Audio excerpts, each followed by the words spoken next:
ভারতের শেষ প্রান্ত, যেখানে শেষ হয় মাটি, শুরু হয় সমুদ্র, যেখানে আজও একটা সেতুর পাথর জলে ভাসে, যেখানে 12টা জ্যোতির্লিঙ্গের মধ্যে একটা অবস্থিত, অথচ সেটা বানিয়েছিলেন স্বয়ং রামচন্দ্র। যে মন্দিরের করিডোর পৃথিবীর সবচেয়ে লম্বা, যেখানে স্নান করলে ধুয়ে যায় জন্ম জন্মান্তরের পাপ। আজ রুয়াপিডিয়াতে গল্প শুধু তীর্থের না, গল্প রামায়ণের জীবন্ত প্রমাণের।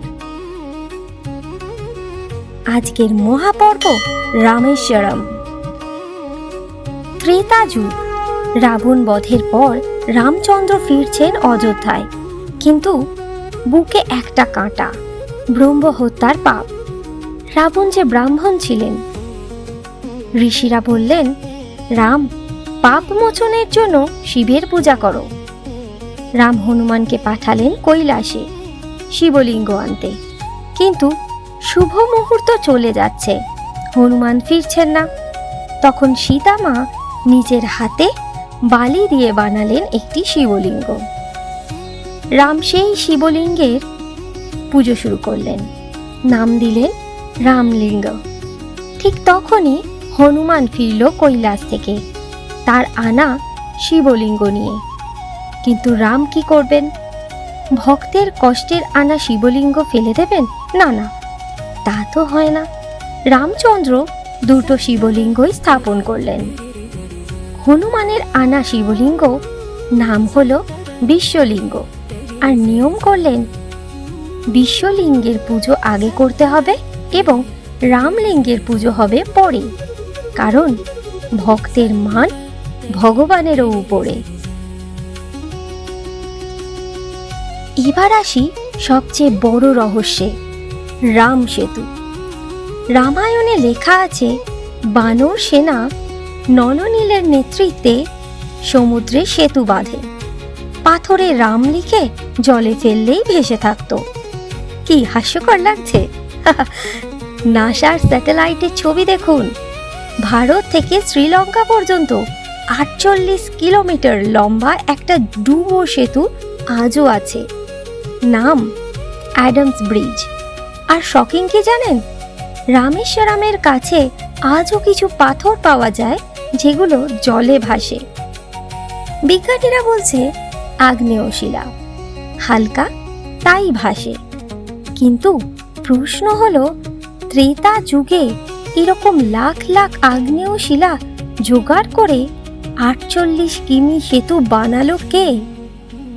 আর শুধু ওই জায়গাতেই পাথর কেন জলে ভাসে?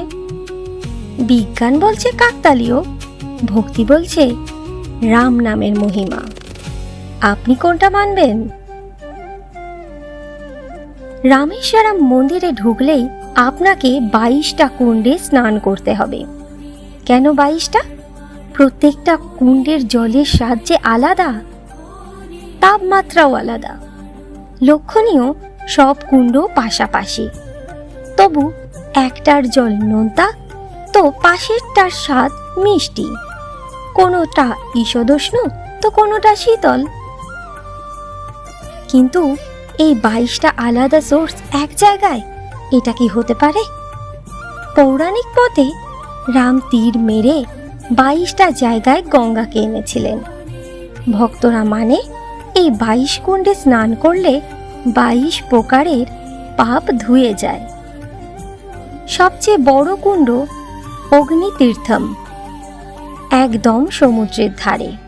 বিশ্বাস, এখানে স্নান করলে আর পুনর্জন্ম হয় না। রামেশ্বরম মন্দিরের করিডোর 4000 ফুট লম্বা, পৃথিবীর সবচেয়ে লম্বা। 1212টি পিলার, প্রত্যেকটা পিলার 30 ফুট উঁচু। কিন্তু রহস্য কি জানেন? এই পিলারগুলো এমনভাবে বসানো, আপনি যেখানেই দাঁড়ান সব পিলার এক লাইনে দেখবেন। কোনো আধুনিক লেজার নেই, কম্পিউটার নেই। 12 শতকে পাণ্ড্য রাজারা বানিয়েছিলেন। আরও একটা মিরাকল, মন্দিরের গোপুরম 78 ফুট উঁচু, কিন্তু সমুদ্রের এত কাছে নোনা হাওয়া, সাইক্লোন, তবু 400 বছর ধরে একটাও ফাটল নেই। ইঞ্জিনিয়াররা আজও মাথা চুলকায়, কোন সিমেন্ট, কোন টেকনোলজি, ভাবাই মুশকিল।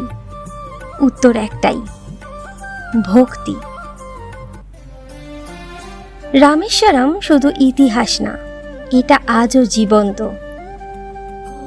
আজও রোজ রোজ হাজার হাজার লোক আসে, কেউ পাপ ধুতে, কেউ মানত করতে, কেউ শুধু রাম নাম নিতে। বিশ্বাস করুন, সন্ধে আরতির সময় যখন 1000 প্রদীপ জ্বলে, সমুদ্রও যেন তখন চুপ করে যায়। দক্ষিণের লোক বলে কাশীতে মারা গেলে মুক্তি, আর রামেশ্বরমে স্নান করলে জীবিত অবস্থায় মুক্তি।